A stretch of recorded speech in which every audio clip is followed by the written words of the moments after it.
Welcome to EPG Pathshala. I am Kunal Chattopadhyay, Professor of Comparative Literature, Jadavpur University. This is a course on reading new literatures in English, and the module is Science Fiction as a New Genre. I am the content writer. The learning objectives of this module include assisting the student into looking at how new genres are formed in popular literature, taking science fiction as a case study, elaborating alternative definitions which also involve generic classification.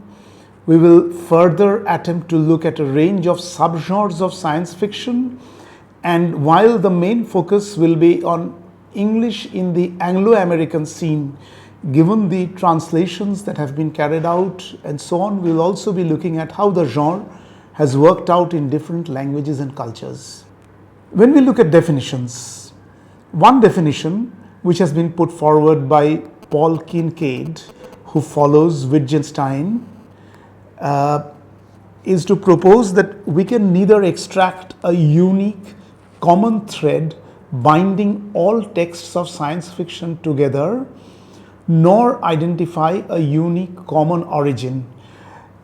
While constructing generic definitions is a scholarly necessity, the moment we try to adopt a historical approach to genre, we find that fixing the genre tends to be undermined.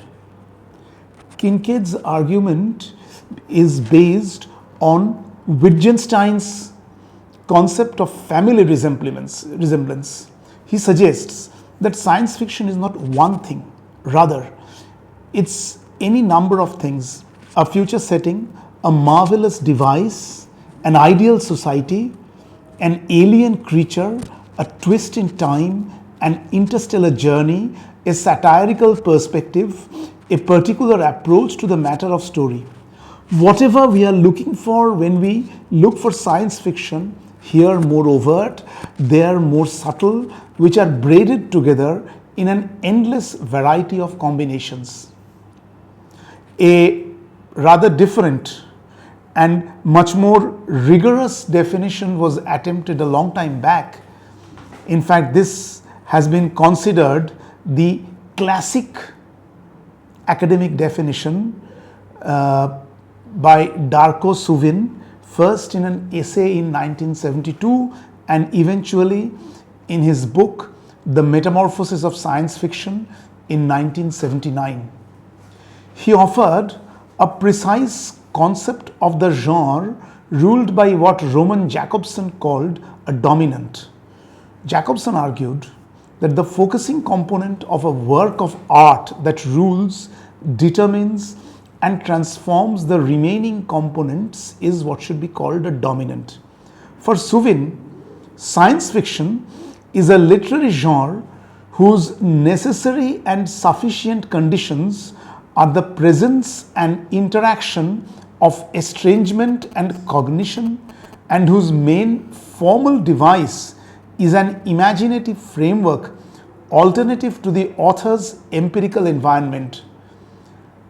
In presenting this definition, Suvin takes off from Ernst Bloch's concept of the novum.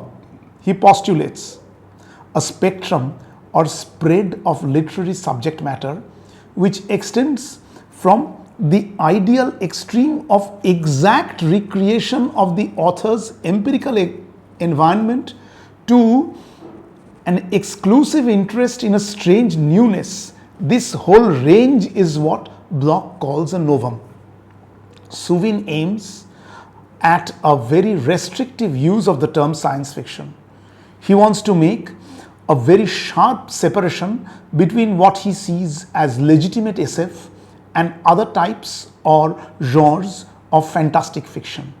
He insisted on this separation on a linked literary and political ground, combining a borrowing of novum as a concept from Bloch and a stress on realism taken from Georg Lukács.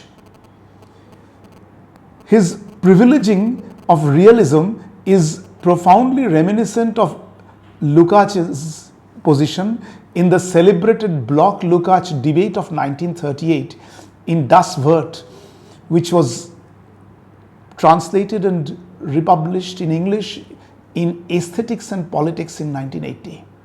Suvin saw his task as drawing a line firmly between progress and reaction.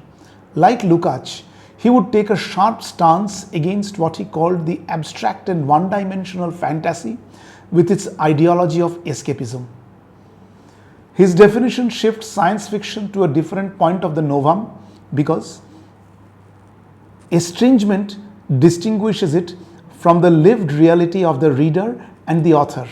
But cognition is supposed to differentiate science fiction from folklore, fairy tale, or fantasy, which he defines as ghost, horror, gothic, weird, and for which his example is, for example, H.P. Lovecraft. Cognition implies a creative approach tending toward a dynamic transformation rather than toward a static mirroring of the author's environment. However, Suvin then traces this typical science fiction methodology back to Lucian, Sir Thomas More, Cyrano de Bergerac, Swift, and on to H.G. Wells, Jack London, and others. Clearly, he is conflating all utopian literature with science fiction. A third definition was put forward by Raymond Williams, who distinguished it from utopia per se. He admits that there is a kinship between utopia and science fiction, but devotes a long essay published in the journal that Suvin had founded to drawing the distinctions between utopia and science fiction. Williams puts forward an understanding of science fiction where he suggests several points, of which one in particular is significant for us here, which is the role of technology in social transformation. If we move from theorists to practitioners, we shall see that the term emerged precisely at this point of the role of technology in social transformation. Hugo Gernsback, a minor author and an editor, used two terms. His initial term was scientifiction and the later one was science fiction. As he wrote, by scientifiction, I mean the Jules Verne, H.G. Wells, and Edgar Allan Poe type of story, a charming romance intermingled with scientific fact and prophetic vision. But his world was a narrow world. He was the editor of what in the United States used to be called pulp magazines, whose essential target readership was a male teenager. So there were some adventures, some unbelievable technology thrown in, and some rather gawky romance which constituted the core of this literature. When we move from people who have simply presented definitions to people who have attempted to write histories of science fiction, although some of the people who presented definitions like Suvin also attempted histories. But there have been historians like Brian Aldiss or others who have been mainly historians. We find that even if they sometimes pushed its prehistory back to ancient or medieval stories of utopia or the supernatural, all agreed that the first hard science fiction novel was a novel previously seen as Gothic. This was Mary Shelley's Frankenstein or the modern Prometheus. Now, what makes Frankenstein a science fiction?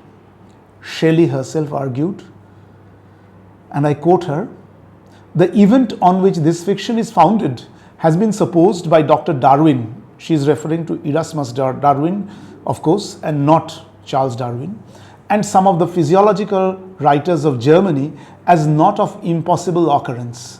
I shall not be supposed as according to the remotest degree of serious faith to such an imagination. Yet, in assuming it as the basis of a work of fancy, I have not considered myself as merely weaving a series of supernatural terrors." In other words, she was consciously delinking the text from the Gothics of her day. The event on which the interest of the story depends is exempt from the disadvantages of a mere tale of spectres or enchantment. It was recommended by the novelty of the situations which it develops, and however impossible as a physical fact, affords a point of view to the imagination for the delineating of human passions more comprehensive and commanding than any which the ordinary relations of existing events can yield. And its background was made possible by the Industrial Revolution. The Industrial Revolution meant applied science regularly and systematically changing humans and their environment. While the optimists of the 19th century were seeing only a potential for growth and progress, putting forward a bright picture, there were others, including Mary Shelley, who were more cautious and critical. She rejected the view that science need not be concerned about its social consequences, or that science would by itself solve problems without reference to ethical issues. These were explicitly the issues raised by Frankenstein. This concern can be traced also through the writings of Verne or Wells. In Steam House, written in 1880 in French, Verne looks at colonial India a decade after the Great Revolt of 1857 and highlights some of the cruelties wrought by the rulers. Science, a detailed working out of technology, politics and ethics again come together in 20,000 Leagues Under the Sea and its sequel, The Mysterious Island. Wells, of course, was a socialist who stressed the role of education and who had a belief in superior types of people playing a crucial role in effecting a social transformation, as in When the Sleeper Wakes, an 1899 dystopia where hunger has disappeared from the world but monopoly capital dominates it. Wells is known for a large number of science fiction novels such as The Time Machine, The Island of Dr. Moreau, The Invisible Man, The War of the Worlds, and The First Men in the Moon, along with When the Sleeper Wakes. These were all written between 1895 and 1901, although he would also write other texts. Between them, these two authors developed most of the staple themes of 20th century science fiction. Some authors would be seen as part of the genre only after theorists defined the genre in hindsight and historians started canon formation, such as Ernst Theodor Amadeus Hoffmann, more often simply known as E.T.A. Hoffmann, a major figure of the Romantic movement who played a role in examining the relationship between the new sciences and the older natural philosophy and showed considerable interest in the emerging machine culture. But figures who helped shape the as yet undefined genre were others. I would mention two. One was Edward Bellamy, whose looking backward with a hero Julian West falls asleep to wake up 113 years later. The story is set in 1887. West wakes up in 2000. He finds the United States transformed into a socialist utopia. Bellamy was deeply indebted to August Bebel, the German Marxist leader, for some of his arguments. A second important figure was Karel Čapek, whose text was originally written in Czech, but which profoundly influenced English language science fiction writing subsequently.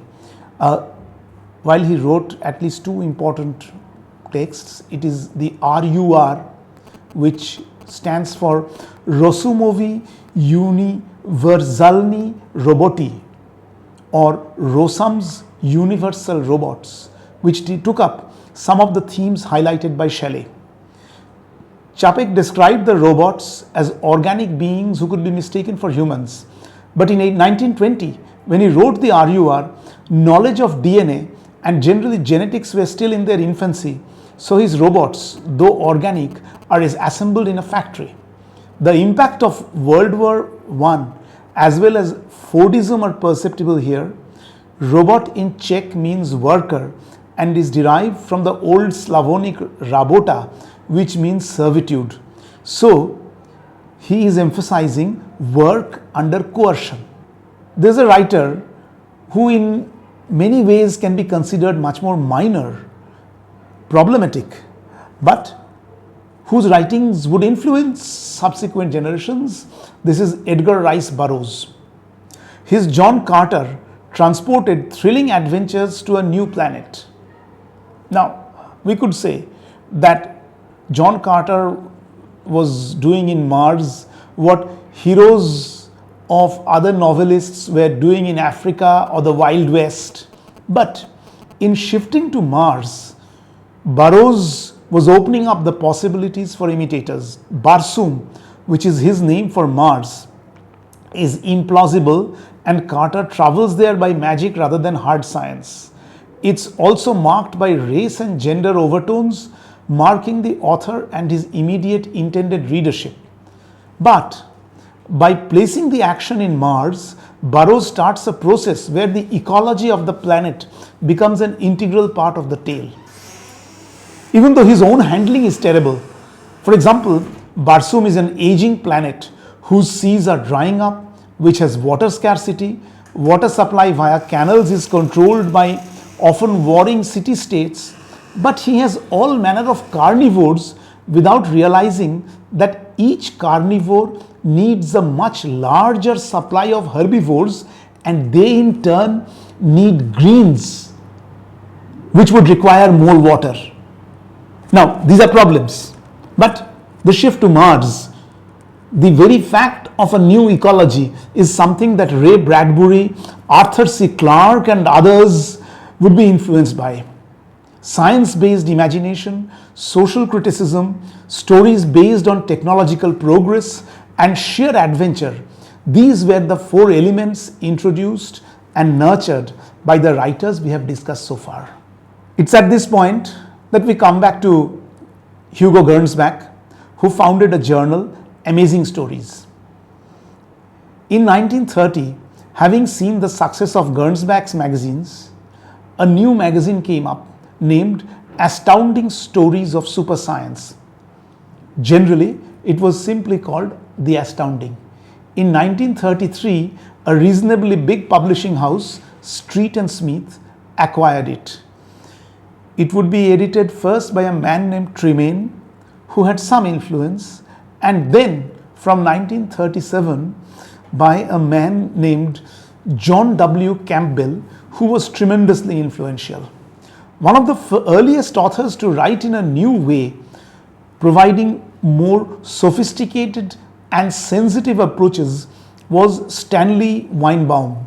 His A Martian Odyssey was to show an alternative to the Burroughs type of portrayal of Mars. But it was Campbell and the authors he developed who transformed science fiction. These authors included some of the greatest names in American science fiction, like Robert A. Heinlein, A. E. Van Vogt, Isaac Asimov, Theodore Sturgeon, and Lester Del Rey. In fact, hard science fiction of the kind that became core to science fiction for a long time was created by a partnership of Campbell and Heinlein to start with. In 1939, Heinlein published his first short story, Lifeline. He would develop a whole structure called future history. Campbell's insistence that the science of the science fiction must sit well aesthetically was a crucial development. In the hands of Heinlein, science and technology came to be described through the eyes of beings who lived in the age being narrated, rather than appearing in undigested lumps of lectures on science in the way that you often find in H.G. Wells. Heinlein also accepted Campbell's stress on individualism and the supremacy of free market capitalism, and in Starship Troopers, he sharply challenged left-wing anti-nuclear sentiments in the name of patriotism and civic duty. Many of his stories, such as Gulf, published in 1949, If This Goes On, serialized in 1940, expanded in 1953, and Stranger in a Strange Land, published in 1961, depends strongly on the premise related to the well-known Sapir-Whorf hypothesis that by using a correctly designed language, one can change or improve oneself mentally or even realize untapped potential. Isaac Asimov was a very different kind of writer. He would develop the 3 laws of robotics in his story collections I, Robot and the rest of the robots, often implicitly accepted also by other writers. These so-called laws allowed the writing of robot stories without the fear that Shelley and particularly Čapek had stoked. What robots were, what they could and could not do was ethically decided and turned into a core component of their manufacture. The 3 laws were built into what Asimov called their positronic brains. Later, Asimov would also explore the question of human ethics and ecology in Robots and Empire, Foundation's Edge, and Foundation and Earth. In his youth, Asimov had connections with the communist and Trotskyist connected science fiction writers group, the Futurians. The original Foundation novels retain that left imprint, though later Asimov took pains to distance himself from the left ideology. But the Campbell model of individualism, capitalism and racial supremacy of whites was challenged much more openly by 2 other Futurians, Fred Pohl and Cyril Kornbluth, in The Space Merchants, published in 1952. It shows a world dominated by monopoly capital being challenged not by one heroic individual but by groups cooperating. Those who do the challenging, however, appear more as Greens than as communists, even if Trotsky's name is dropped at one stage. The Konzis, that is, conservationists, are seditious enemies. Remember, this came out around the time of McCarthyism, and they are challenging corporate destruction of the ecology. In England, science fiction had a very different trajectory, being associated with Wells, Olaf Stapledon and others, and hence never treated as just pulp fiction. The most influential and grim science fiction dystopia would be written by a disillusioned leftist, George Orwell, in 1949, titled 1984. This drew on James Burnham's The Managerial Revolution to suggest that bureaucratic elites were coming to dominate in all parts of the world. But it also drew on Trotsky, the history of the Soviet Union, as well as the British Labour tradition, because the alcohol and sleaze in which the proles are immersed was not really a part of the Soviet Stalinist tradition as it was for English working class. Significantly, accepting that 1984 was a legitimate part of the science fiction canon would take a lot of time. The sentiment appeared to be, if it is good literature, it cannot be called science fiction. So with this, we need to look at the question of canon formation and its connection with the genre. A point that we need to understand is that once upon a time, it used to be thought that genres are rigidly defined and once formed are there for good.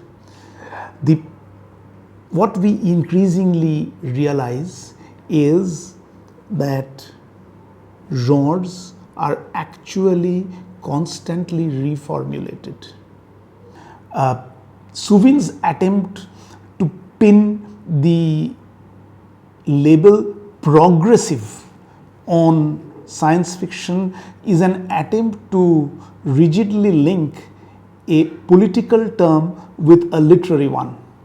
So, the problem of understanding science fiction as a genre cannot be taken separately from the issue of canon formation. One point that we need to understand is that most schools of critical reading tend to privilege one particular genre. For example, when Lukács looks at realism, he has in mind primarily the novel. It's very clear if one looks at the differences between Lukács and Brecht, because Brecht is looking at theatre, Lukács is looking at novels. Now, Canon Formation was done in part by publishers. Some publishers might separate hard science fiction from the rest. For example, Astounding was very clear that it was publishing science fiction the way Campbell was defining it. When Damon Knight went on to launch his book series, he would do the same. But there would also be publishers or major booksellers who would lump science fiction together with fantasy, myth and related material. So Canon Formation would remain in the hands of people who were using extra literary considerations.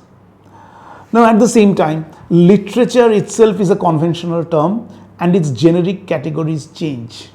A few generations back, the autobiography as a text was not considered serious or good literature worth teaching, writing critical essays, putting into syllabi. Now that has not only changed, but there have been further ramifications. For example, feminist scholars have argued that women's autobiographies are one particular form where women had a greater agency and therefore they need to be studied more seriously and so on and so forth. And the same has happened to science fiction over the last half century. So if the birth of the science fiction novel can be dated to 1818 when Frankenstein was published, its transformation into a genre can perhaps be dated to the 1970s when you have.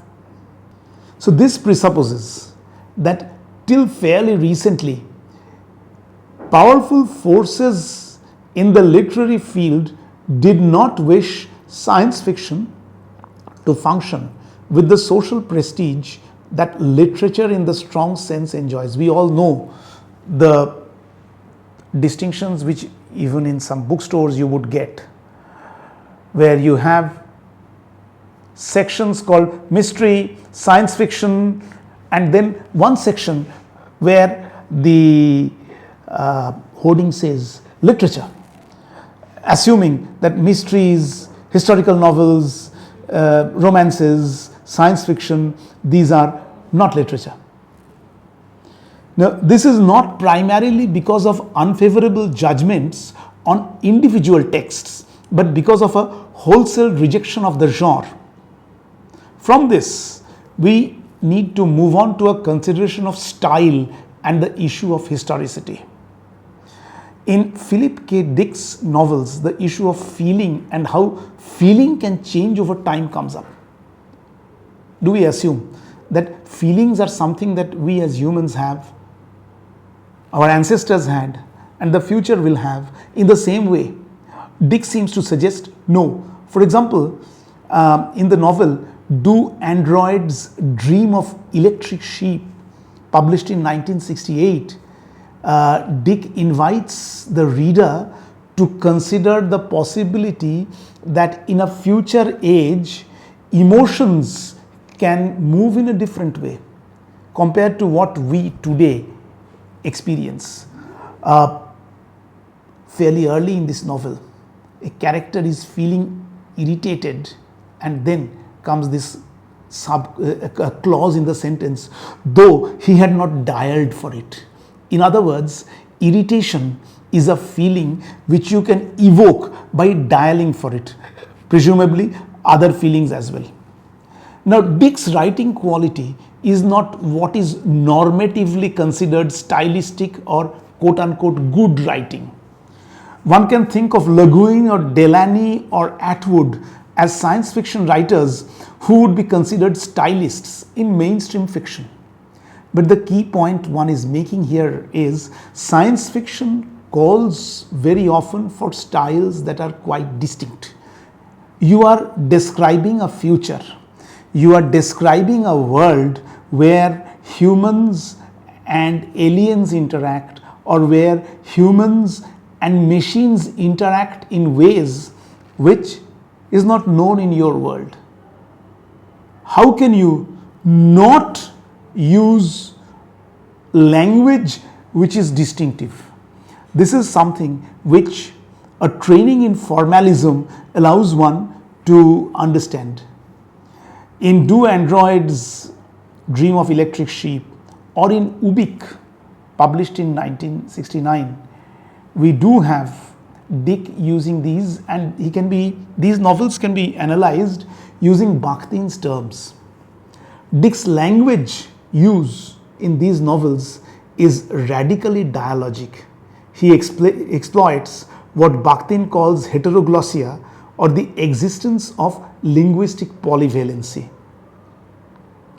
And the way form and content are constantly brought together in Dick's novels remind us of Bakhtin's stress on the impossibility of delinking style from its social context and the linking of linguistic turns with more general movements of culture and society.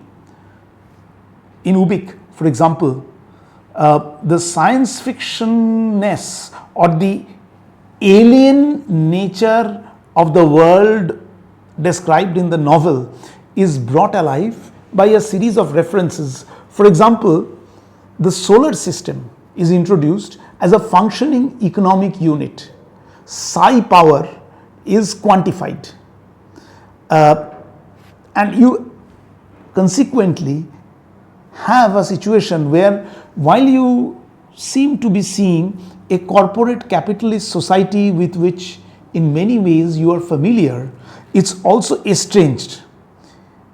At the same time, certain constraints are de-estranged by imposing measurability on them. For example, the very notion of quantifying psi power seems to make it less alien. If you can measure it, then it's scientific, isn't it? That's the whole notion. When we are looking at genres and subgenres of science fiction, one of the key shifts that we can consider is the move from the historical novel to science fiction. Because the main current of science fiction is a variant of historical fiction, or it could be said that science fiction steps in where old historical fiction declines.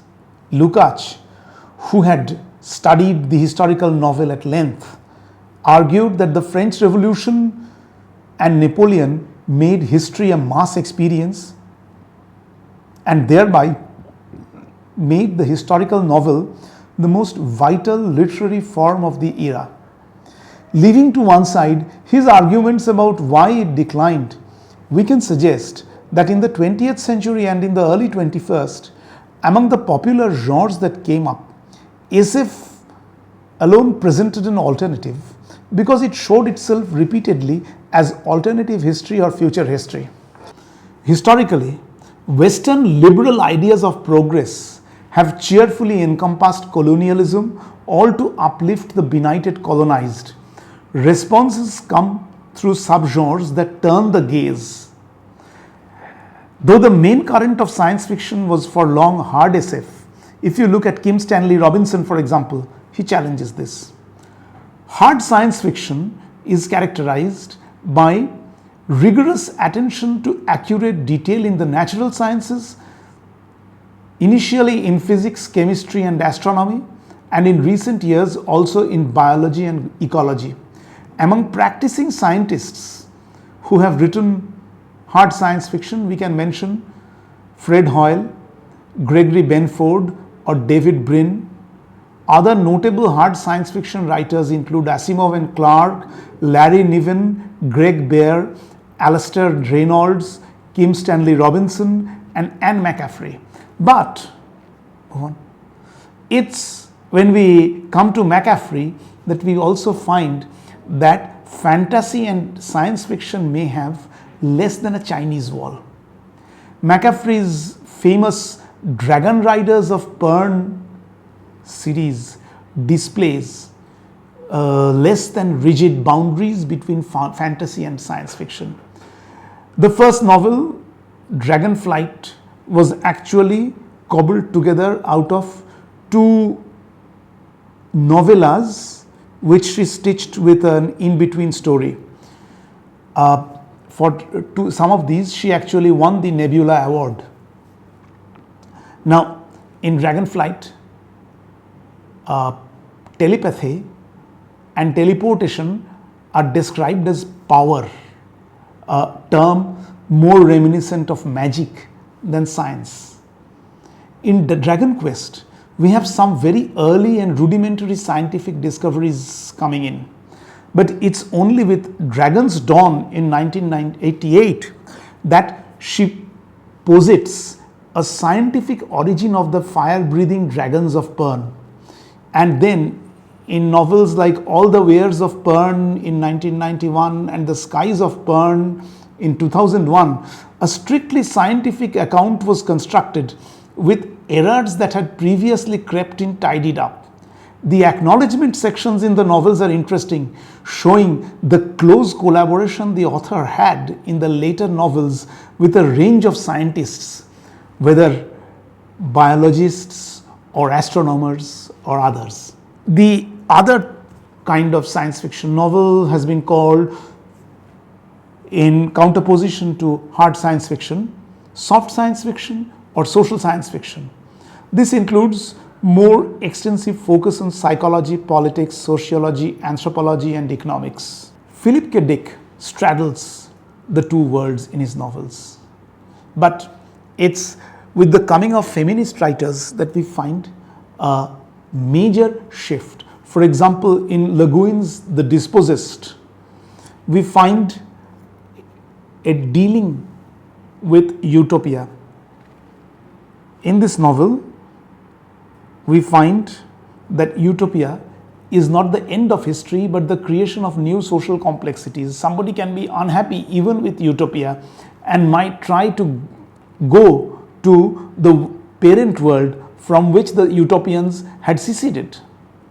On the other hand, The Left Hand of Darkness, a somewhat earlier novel of Le Guin, was an extraordinary text because it dealt with the question of gender and sexuality in a central way. We are told that the planet Gethen has inhabitants who are very humanoid, but they do not have sexual organs present all the time. These appear periodically, and when these appear, at times the same person can be male, at other times that same person can be female. The Earth human ambassador Genli I and the Gethenites find mutual exchange extremely difficult because Earth humans identify people strongly in gendered terms. For us, Le Guin is suggesting your primary role is always seen in terms of whether you are a male or you are a female. It's not your work role or other roles which are primary. By contrast, Gethenites, since they do not have the sexual organ and since they can become male or female at different points of their lives, do not identify anybody in sexual terms, excepting in those brief periods which they call being in Kemer. And therefore, these are awkward with humans, Earth humans, because they say that the Earth humans are always in Kemer. It's in the process of overcoming these difficulties that Genli I comes to recognize the humanness as opposed to the maleness or femaleness. This is, we need to remember that it's from 1967-68 that you have texts like Kate Millett and others coming up attacking patriarchy in literature, and here you have a literary attempt at redefining the terms. Le Guin and McCaffrey also start the connection between fantasy and science fiction in literary terms rather than through publishers' selling motivations. Le Guin's Earthsea novels also deal with dragons and fantasy elements. These would continue with China Miéville's novels, notably his Baslag novels, where you have a melding of science fiction and fantasy. We need to quickly look at a few other subgenres. One popular subgenre is cyberpunk, which uses advances in information technology and computers and film noir techniques. One classic example of cyberpunk is the 1982 film Blade Runner. Another subgenre which has become extremely popular in recent times, although it developed from the late Cold War period, is military science fiction. Much of military science fiction has a clear orientation in favor of imperial powers.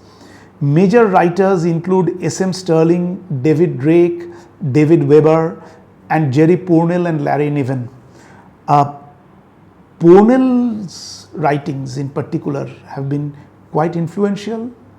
Pournelle and a few other writers were also advisors to Ronald Reagan for what was called the Star Wars program, the escalation of the another subgenre, which is being identified as a subgenre with its own sub-subgenres in recent times, is the group of or clusters of novels that we can call environmental science fictions.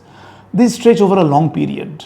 You can think of Isaac Asimov's The Caves of Steel, which he published in 1954, to John Brunner's Stand on Zanzibar, published in 1968, Brunner's later novel The Sheep Look Up, which is far more damning, published in 1972, to 21st century novels like Paolo Bacigalupi's The Wind-Up Girl, published in 2009, and Dale Pendel's The Great Bay Chronicles of the Collapse.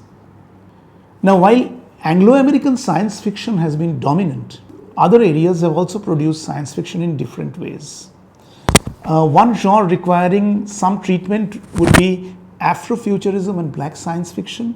Apart from that, we need to talk briefly about science fiction in other countries. Maybe Russian science fiction, a brief reference to a few Indian science fiction texts, and at least one East European science fiction writer of repute. Russian political science fiction goes back at least to the Bolshevik theorist Alexander Bogdanov, who wrote Red Star in 1908 and its prequel Engineer Many in 1913 to depict a communist society in Mars and how it came about. By the way, in Red Star, there are tongue-in-the-cheek references to Lenin and Plekhanov because Bogdanov was in quarrel with both of them at that time. Bogdanov would later be influential in the first years of the Soviet Union as an inspirer of a radical cultural trend known as the prolet cult, and science fiction would be quite popular among Russian avant-garde writers. In the USSR, science fiction was inspired by the scientific revolution, industrialization, and the mass education that called for mass literary production.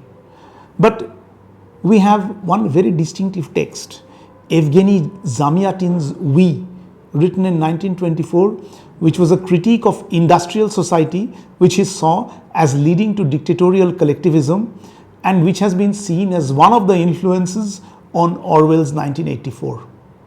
Another author who was to also produce critical science fiction was Mikhail Bulgakov, who wrote Heart of a Dog in 1925 and Ivan Vasilievich in 1936. By contrast, Alexei Tolstoy wrote hard science fiction, working out class struggle along the way. Post-Stalin Soviet science fiction had a greater leeway, but a major difference from much of Western science fiction was an assumption of a possible peaceful future world. Ivan Yefremov, the brothers Boris and Arkady Strugatsky are among the noteworthy writers. The Strugatskys wrote several novels dealing with a utopian future Earth, sending agents to other planets for social change, who however fail. One does not know whether this was a tongue-in-the-cheek critique of Soviet attempts at influencing social transformation in what used to be called the Third World. But it's quite possible. Science fiction was also well developed in Soviet cinema, with figures like Andrei Tarkovsky and Vladimir Tarasov. One outstanding East European science fiction writer who requires special mention is Stanisław Lem. His early novels were written under what he later said was compulsory socialist realism to placate the censors. De-Stalinization resulted in a sharp rise in his output.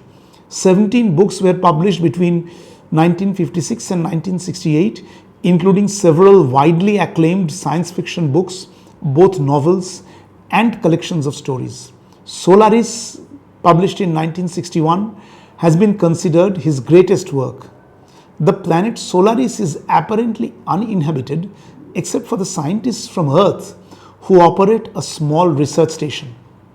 The surface of the planet is covered by water, and the visitors marvel at the range of patterns and forms taken by the waves, which act in an awe-inspiring and sometimes frightening manner.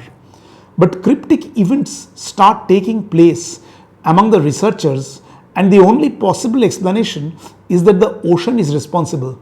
Can a geographic fact, a part of the landscape, really be a life form? Lem deals with the fact that human intelligence can only try to understand the reality around it in its own terms, and that can lead to major limitations. I would now turn briefly to writings in Bengal, though they comprise both Bengali and English writings. In 1835, Kailash Chandra Datta, a young student of Hindu College, Calcutta, published in the Calcutta Literary Gazette a journal of 48 hours in the year 1945, dealing with an imaginary revolution against British rule and its eventual failure. Indian historians have read it as a proto-nationalist article.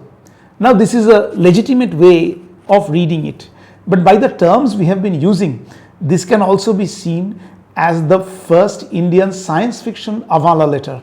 Another major English science fiction novel which would be written, once again not treated as a science fiction novel till very recently, was Rokia Sakaba Hussein's Sultana's Dream, a very powerful early feminist text. In Bangla, science fiction was written but not presented as science fiction for a long time. Premendra Mitro's Tales of Ghanada, the resident of a Calcutta mess, as it used to be called. These were buildings in which several people rented an individual room and lived under one manager who organized the cooking and so on.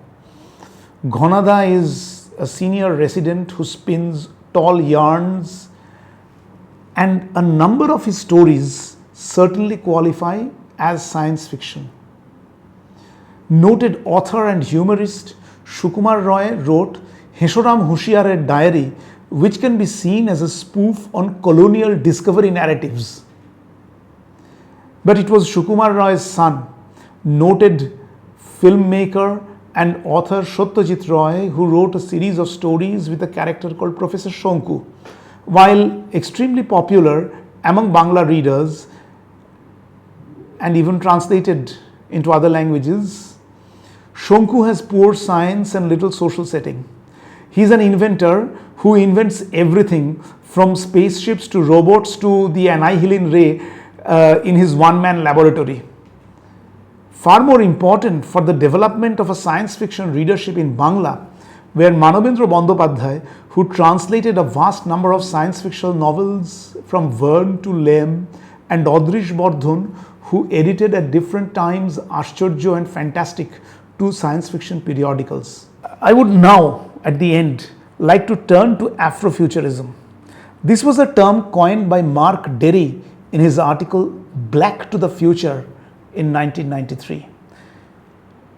Afrofuturism imagines futures for those groups that stem from the cultural experiences of the African diaspora, though the definition should therefore also include Brazilian and other non-Anglophone people of color. In science fiction, the major figures who are considered tend to be all Anglophone. Samuel R. Delany has been seen as the first of these writers. But Afrofuturism has been traced back to the 19th century. Much like their white counterparts, 19th century Afrofuturists wrote in a diverse range of fantastic and proto-science fictional forms. The rise of pulp SF, with its dictum on white superiority, meant that race issues could not be easily taken up. New alliances between Afrofuturists and science fiction began in the 1960s, the decade there was a huge civil rights movement and a variety of social radicalism across the United States. Pioneering black authors such as Samuel Delany, Octavia Butler, Charles Saunders, and Joel Gomez wrote science fiction. But it's possible to go back to the 1930s and look at George S. Schuyler's Black International, serialized between 1936 and 38, portraying a race war where blacks fight back and defeat the white oppressors in the US and liberate Africa as well. Delany's Dhalgrain, Octavia Butler's Xenogenesis trilogy collected together as Lilith's Brood, and Sherry R. Thomas edited Dark Matter, A Century of Speculative Fiction from the African Diaspora, are some of the defining texts of Afrofuturism.